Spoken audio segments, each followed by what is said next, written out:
नमस्कार भक्तों, आप सबका हरिहर भक्ति चैनल में हार्दिक स्वागत है।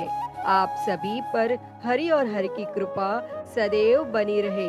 प्रिय भक्तों, आपको और आपके समस्त परिवार को गंगा दशहरा की बहुत बहुत शुभकामनाएं। माँ गंगा का आशीर्वाद आप सभी पर सदैव बना रहे। दोस्तों, ज्येष्ठ माह के शुक्ल पक्ष की दशमी तिथि को गंगा दशहरा के रूप में मनाया जाता है। संपूर्ण भारतवर्ष में गंगा दशहरा को बहुत ही धूमधाम से मनाया जाता है और ऐसा माना जाता है कि इसी दिन माता गंगा का धरती पर अवतरण हुआ था। हिंदू धर्म के अंतर्गत गंगा नदी को बहुत ही अधिक पवित्र व माँ के समान माना जाता है और ऐसा कहा जाता है कि जो व्यक्ति माँ गंगा में स्नान करता है उसके सभी पाप धुल जाते हैं। हमारे शास्त्रों में यह भी बताया गया है कि राजा भागीरथ के कहने पर गंगा माँ इस दिन धरती पर अवतरित हुई थी। जो भी व्यक्ति इस दिन सच्चे दिल से माँ गंगा की पूजा करते हैं और गंगा में स्नान करते हैं, उनके सभी पाप धुल जाते हैं और उनके मरणोपरांत मोक्ष की प्राप्ति होती है। तो प्रिय भक्तों, आइए अब हम आगे गंगा दशहरा की व्रत कथा सुनते हैं। उससे पहले आप सभी माँ गंगा का जयकारा लगाएं और सभी प्रेम से बोलिए, गंगा मैया की जय। हर हर गंगे। भगवान श्री राम का जन्म अयोध्या के सूर्य वंश में हुआ था। चक्रवर्ती महाराज सगर उनके पूर्वज थे और उनकी केशनी और सुमति नाम की दो रानियां थी। केशनी के पुत्र का नाम असमजस था और सुमति के 60,000 पुत्र थे। असमजस के पुत्र का नाम अंशुमान था। राजा सगर के असमजस सहित सभी पुत्र अत्यंत ही उद्दंड और दुष्ट प्रकृति के थे, परंतु पौत्र अंशुमान धार्मिक और देवगुरु पूजक था। पुत्रों से दुखी होकर महाराज सगर ने असमजस को देश से निकाला दिया और अंशुमान को अपना उत्तराधिकारी बनाया। सगर के अन्य 60,000 पुत्रों से देवता भी दुखी रहते थे। एक बार महाराज सगर ने अश्वमेघ यज्ञ का अनुष्ठान किया और उसके लिए घोड़ा छोड़ा। तब इंद्रदेव ने अश्वमेघ यज्ञ के उस घोड़े को चुरा कर पाताल में ले जाकर कपिल मुनि के आश्रम में बांध दिया, परंतु ध्यानावस्थित मुनि इस बात को जान न सके और सगर के 60,000 अहंकारी पुत्रों ने पृथ्वी का कोना कोना छान मारा, परंतु वे घोड़े को न पा सके।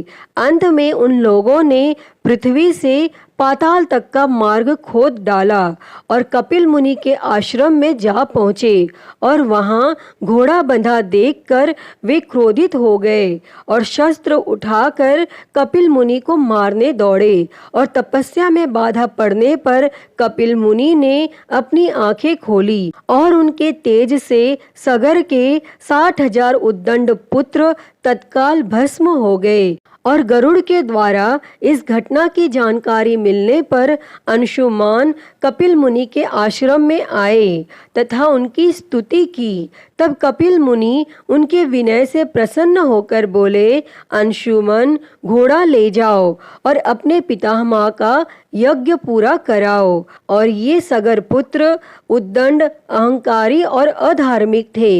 इनकी मुक्ति तभी हो सकती है जब गंगा जल से इनकी राख का स्पर्श हो। और अंशुमान ने घोड़ा ले जाकर अपने पितामह महाराज सगर का यज्ञ पूरा कराया और महाराज सगर के बाद अंशुमान राजा बने, परंतु उन्हें अपने चाचाओं की मुक्ति की चिंता बनी रही। और कुछ समय बाद अपने पुत्र दिलीप को राज्य का कार्यभार सौंपकर वे वन में चले गए तथा गंगा जी को स्वर्ग से पृथ्वी पर लाने के लिए तपस्या करने लगे और तपस्या में ही उनका शरीर शांत भी हो गया। तब महाराज दिलीप ने भी अपने पुत्र भागीरथ को राज्यभार देकर स्वयं पिता के मार्ग का अनुसरण किया और उनका भी तपस्या में ही शरीर शांत हुआ, परंतु वे भी गंगा जी को पृथ्वी पर न ला सके और महाराज दिलीप के बाद भागीरथ ने भगवान ब्रह्मा जी की घोर तपस्या की और अंत में 3 पीढ़ियों की इस तपस्या से प्रसन्न हो भगवान ब्रह्मा ने भागीरथ को दर्शन देकर वर मांगने को कहा। तब भागीरथ ने कहा, हे पितामह, मेरे 60,000 पूर्वज कपिल मुनि के श्राप से भस्म हो गए हैं और उनकी मुक्ति के लिए आप गंगा जी को पृथ्वी पर भेजने की कृपा करें। तब ब्रह्मा जी ने कहा, मैं गंगा जी को पृथ्वी लोक पर भेज तो अवश्य दूंगा, परंतु उनके वेग को कौन रोकेगा? इसके लिए तुम्हें देवाधिदेव भगवान शंकर की आराधना करनी चाहिए।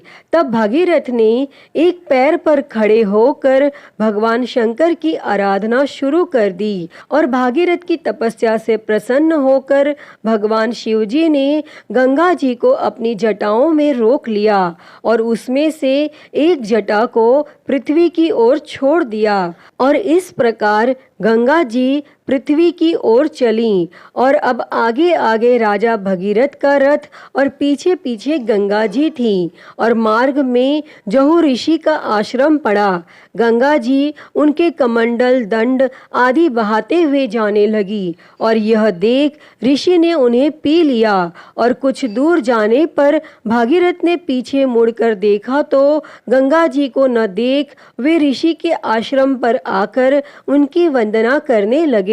तब प्रसन्न हो ऋषि ने अपनी पुत्री बनाकर गंगा जी को दाहिने कान से निकाल दिया। इसी के लिए देवी गंगा जानवी नाम से भी जानी जाती हैं।